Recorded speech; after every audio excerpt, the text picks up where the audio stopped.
D'abord, le paritarisme en général.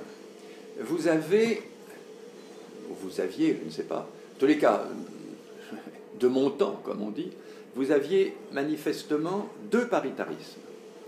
Vous aviez le paritarisme vrai et le paritarisme faux, c'est pas très gentil, mais en tous les cas qui n'était pas du vrai paritarisme.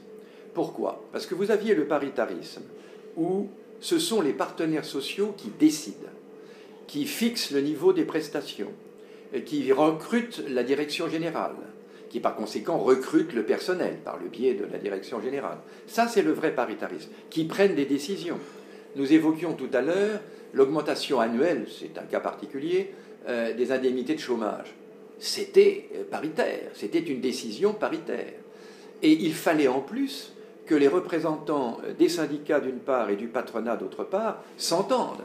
C'était une vraie gestion paritaire.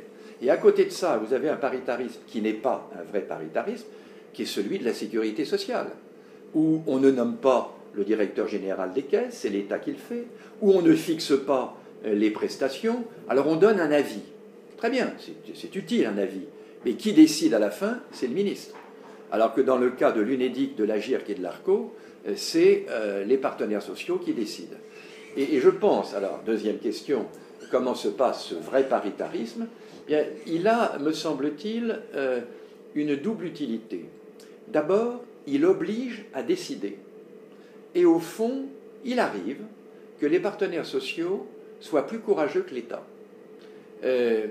Il me semble que, à l'exception peut-être d'une année, et encore nous avions corrigé, on n'a jamais atteint, alors c'était une période différente, mais on n'a jamais atteint à l'UNEDIC les déficits actuels. Jamais. Ça a dû naître ça après 2008-2009. Il y avait quelques raisons à cela avec la crise. Hein. Ne me faites pas dire ce que je ne dis pas.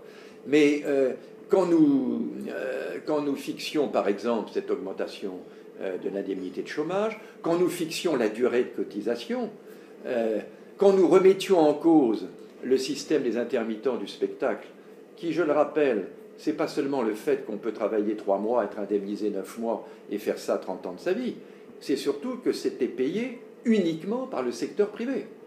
C'était la caissière de supermarché et son patron, ou le maçon et son patron, dont les cotisations payaient le système des intermittents du spectacle, qui n'existe nulle part ailleurs. Et les enseignants ne payaient pas, les fonctionnaires en général ne payaient pas, les commerçants ne payaient pas, les professions libérales ne payaient pas, et à mon avis, elles allaient davantage au spectacle, les uns ou les autres, que la caissière de supermarché ou l'ouvrier maçon. Mais les décisions qui ont été prises à ce moment-là, il a bien fallu que le patronat, avec ses 3 composantes, les artisans, les petites et moyennes entreprises, et puis le MEDEF, et la CGPME et le MEDEF, et on parlait de CGPME à ce moment-là et pas de CPME, je crois, et puis l'UAP n'avait pas encore fusionné avec les libéraux et les professions libérales, voilà. Mais il fallait bien qu'on s'entende. Donc si vous voulez, c'était une concertation qui conduisait à une décision. Et ça, c'était pas inutile pour la formation des uns et des autres. Quand je dis formation, je veux dire pour l'évolution des mentalités. Quand on décidait d'un raccourcissement de l'indemnisation du chômage de 23 mois au lieu de 30 mois, eh bien c'est parce que si on était resté à 30 mois, on allait à des catastrophes financières. Et les syndicats, avec beaucoup comment dirais-je, de sens des réalités, y compris quand ça leur était désagréable. Le rôle des syndicats, mon bon monsieur, ce n'est pas de passer de 30 mois à 23 mois l'indemnisation du chômage. Il n'en reste pas moins que tout le monde se rendait compte que ça allait coûter, si on ne le faisait pas, nous allions à une catastrophe financière, on prenait des mesures. Donc il y avait là, dans la concertation et dans la décision elle-même, quelque chose d'extrêmement positif dans les relations du travail. Et puis, deuxièmement, c'était également une occasion pour les dirigeants syndicaux de se rencontrer avec ceux du patronat. Il y avait là une espèce de...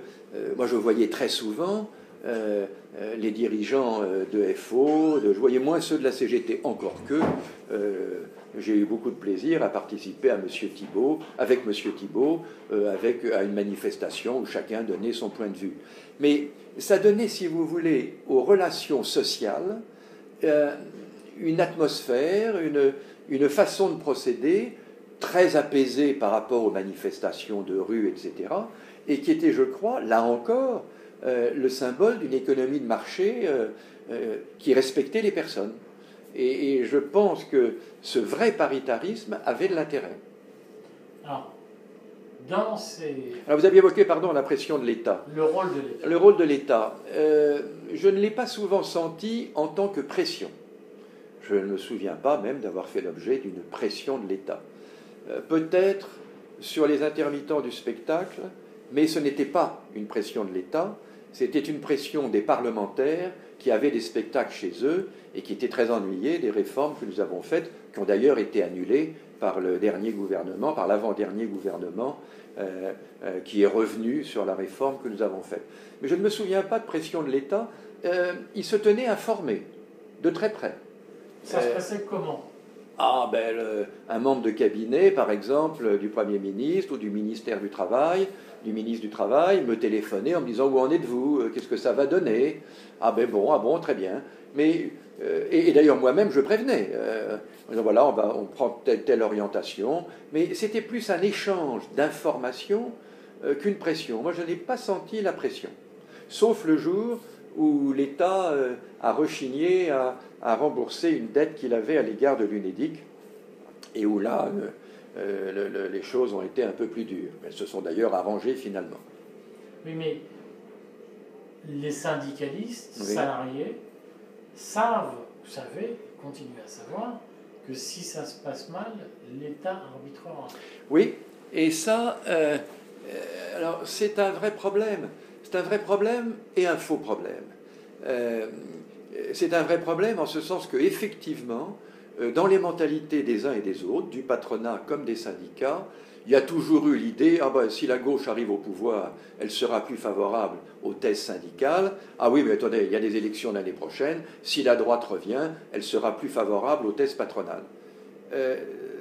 C'est vrai, mais je vous disais, c'est faux, parce qu'au fond, la réalité de la vie l'emporte toujours. Souvenez-vous, 81, on lâche les vannes de tout, 83, le plan de rigueur, ça a duré 2 ans. Et si vous allez plus loin, 36, les lois de Léon Blum, 38, les décrets-lois, c'était pas Daladier, c'était pas Reynaud, je ne sais plus lequel c'était. Enfin, les décrets-lois qui reviennent sur bien des choses. Tardieu. Non, c'était pas Tardieu non plus. Enfin, on ne peut rien faire durablement contre la réalité.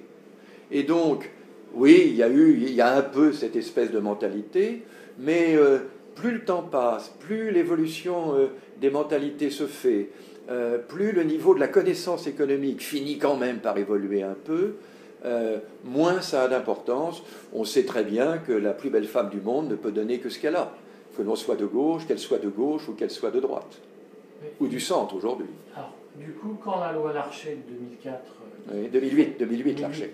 Qui crée l'article 1 du Code du travail, voit le jour, c'est quand même la consécration d'un rôle tripartite où l'État s'engage à reprendre... C'est pas tout à fait ça. C'est pas tout à fait ça. Si vous évoquez la loi Larcher, il faut remonter un peu plus loin. Il faut remonter à 2001, le 16 juillet 2001, et ce qu'on a appelé la position commune sur le développement de la négociation collective. C'est dans ce texte que vous avez la première approche de ce qu'on appelle aujourd'hui l'inversion de la hiérarchie des normes. Non pas que l'on veuille tout faire sauter, mais c'est dans ce texte que l'on dit très exactement que, certes, l'accord interprofessionnel concernant toutes les entreprises de tout le pays l'emporte sur l'accord d'une branche, qu'elle soit industrielle ou dans les services. Que l'accord de branche pour toutes les entreprises de la métallurgie de tout le pays, ou de les entreprises de la chimie de tout le pays, l'emporte sur une entreprise chimique ou une entreprise métallurgique à tel endroit, et sur l'accord d'entreprise. Donc on écrit ça, ce qui est le principe de faveur, hiérarchie des normes. Et on écrit aussi, virgule, sauf s'il existe sur le même sujet un accord d'entreprise. Au nom de l'idée, qui est largement reprise depuis la loi El Khomri et maintenant dans les ordonnances, qu'en principe, on est mieux placé sur le terrain dans une entreprise pour savoir ce qui est bon pour cette entreprise. Et que les représentants syndicaux, les délégués du personnel de cette entreprise savent mieux à tel endroit ce qui est bon pour leur entreprise. Le patron sait mieux ce qui est bon pour son entreprise que des gens qui, à Paris, sur le plan national, décident. Donc, il y a déjà eu à ce moment-là cet aspect avec les garde-fous. L'économie de marché suppose des garde-fous, comme on le disait tout à l'heure. Et ces garde-fous, c'était qu'il y avait un certain nombre d'éléments qui ne l'emportaient pas, même s'il y avait un accord local. Dans l'accord de branche, par exemple, nous l'avons évoqué, les salaires minima, les classifications, puis je ne sais plus quel était le troisième, ça, l'accord d'entreprise ne pouvait pas y toucher. Mais c'était une position commune. Elle était signée par 4 syndicats sur 5. Seule la CGT n'avait pas signé. FO avait signé, la CFTC, la CFDT, la CFE-CGC et les 3 patronats. C'était pas mal comme accord. Enfin, accord, une position commune. Et cette position commune, elle a mis beaucoup de temps à entrer en vigueur. Elle a mis beaucoup de temps parce que c'était très difficile pour l'État et pour sa représentation politique de dire « mais alors, c'est plus moi qui fais le droit du travail ». C'est l'entreprise, c'est la branche, c'est les accords interprofessionnels. Au fond, qu'est-ce que disait la position commune? Je prends toujours l'image du triangle. Au sommet, vous avez la loi. La loi donne les principes fondamentaux du droit du travail. L'égalité homme-femme, des choses comme celle-là. Très bien. Cette loi, elle est mise en application. Et l'idée de la position commune, c'est qu'elle a été mise en application par des accords.